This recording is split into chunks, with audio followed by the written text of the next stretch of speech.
ডাক্তারবাবু, আজকে এই যে অভয় ক্লিনিক স্বাগতত্ব মেডিকেল কলেজের আন্দোলন মঞ্চে আপনারা করেছেন, কি বার্তা দেবেন? দেখুন, আমরা সবাই জানি আজ থেকে 5 সপ্তাহেরও বেশি সময় আগে আমরা আমাদের সহযোদ্ধা অভয়াকে একটা মর্মান্তিক ঘটনার মাধ্যমে হারিয়েছি।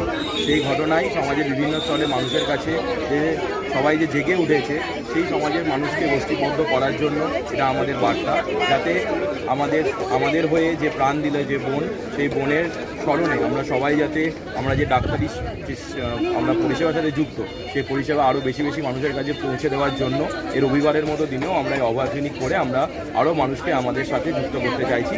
আমরা সেই বার্তায় সমাজের কাছে দিতে চাইছি। বিভিন্ন মহল থেকে, বিশেষ করে সরকারি হিসেব থেকে উঠছে যে জুনিয়র ডাক্তাররা কাজে যোগ দিচ্ছে না বলে স্বাস্থ্য ব্যবস্থা ভেঙে পড়ছে। সেখানে দাঁড়িয়ে রোববার দিনকে আপনারা সমস্ত ডাক্তাররা এইভাবে পরিষেবা দিচ্ছেন, কি বলবেন?